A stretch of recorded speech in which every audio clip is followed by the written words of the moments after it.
Salut à tous, bienvenue chez Eden Nautique, votre revendeur officiel Honda Marine sur le port de Cap-Breton et Hossegor. Aujourd'hui, une nouvelle vidéo pour vous parler de l'hivernage de vos bateaux et je vais vous proposer un protocole très simple en 6 étapes qui va vous permettre d'hiverner facilement votre bateau. Cette vidéo s'adresse à tous les propriétaires de bateaux à moteur, que ce soit des moteurs hors-bord, inboard, les propriétaires de voiliers aussi, puisque souvent vous avez des moteurs embarqués, et aussi les propriétaires de jet ski. L'information que je vais vous donner est tout simplement issue des manuels ateliers des moteurs et des bateaux, des manuels aussi d'entretien que vous pouvez avoir, et surtout après de l'expérience que nous avons en concession, des hivernages des bateaux que nous rentrons, et surtout après des déshivernages avec les erreurs qui sont commises. Et l'objectif, c'est vraiment de vous amener la bonne information. Tout d'abord, je vais vous expliquer pourquoi il est important d'hiverner son bateau. Tout simplement pour 2 raisons. La première, c'est que votre bateau est utilisé dans un milieu aquatique et souvent dans un milieu salin, c'est-à-dire la mer ou l'océan. Donc à partir de là, votre moteur a une utilisation sévère et il est vraiment très important d'avoir une attention particulière. Et la deuxième raison, qui est très simple aussi, c'est qu'en France, la majorité des plaisanciers utilisent leur bateau un mois dans l'année. Tout le reste du temps, le bateau est inactif, est stocké au ponton, il ne bouge pas. Donc vous comprenez bien que quand un bateau ne bouge pas pendant toute une année, il faut quand même avoir une vigilance sur son hivernage. Allez, c'est parti pour le protocole. Alors, la première étape, lorsque vous faites un hivernage, c'est le nettoyage de votre bateau.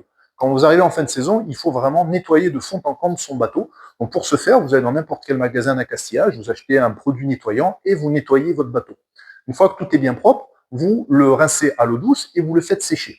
Ensuite, une fois que vous avez nettoyé votre bateau, il faut rincer le moteur, surtout s'il est utilisé à l'océan.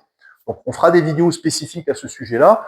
Donc, vous rincez votre moteur comme vous faites d'habitude avec vos oreilles et vous le laissez tourner bien pendant 20 minutes, une demi-heure à l'eau douce pour qu'il y ait un bon rinçage qui soit fait pour l'hivernage. La deuxième étape du protocole, c'est la gestion de la batterie. Quand vous faites un hivernage, il est très important de débrancher sa batterie. Et si vous pouvez, c'est carrément de sortir votre batterie du bateau, là où les batteries, si vous en avez plusieurs, et de la mettre dans votre garage. Quand vous la mettez dans votre garage, après, vous achetez un petit chargeur et de temps en temps, pendant l'hiver, vous limitez des charges. Ça permettra en fait d'entretenir votre batterie, d'éviter qu'elle se décharge complètement et d'éviter que lorsque vous allez redémarrer votre bateau, donc en printemps, vous ayez une batterie qui soit fichue. Ça, c'est très important. La troisième étape du protocole, c'est la gestion du carburant. Nous, ce que nous recommandons chez Eden Nautique, c'est de faire le plein de carburant de votre bateau. Ça évitera en fait la condensation dans le réservoir. Et si vous pouvez, c'est d'y mettre aussi du stabilisateur de carburant. Je vous mettrai le lien en descriptif qui va vous permettre en fait de maintenir votre essence et d'éviter qu'elle se dégrade.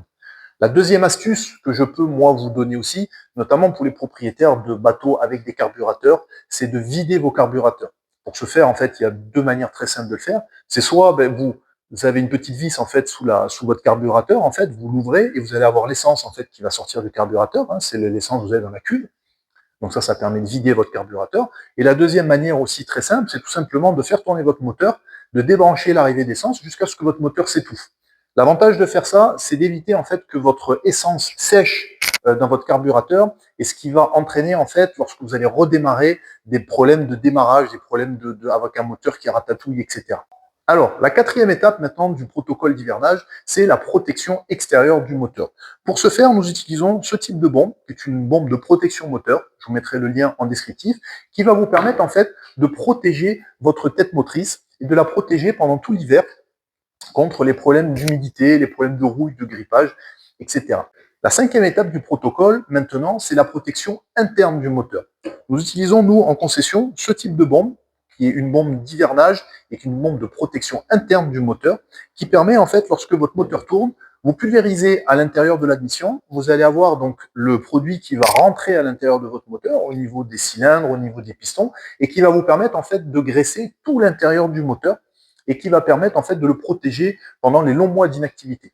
La sixième et dernière étape de notre protocole, c'est le remisage de votre bateau. C'est une étape qui est très importante et ce que nous vous conseillons, en fait, quand vous stockez votre bateau, c'est d'ouvrir tous les compartiments de votre bateau pour qu'il y ait une circulation d'air qui se fasse et pour éviter, en fait, qu'il y ait de la condensation qui se mette dans les parties de votre bateau.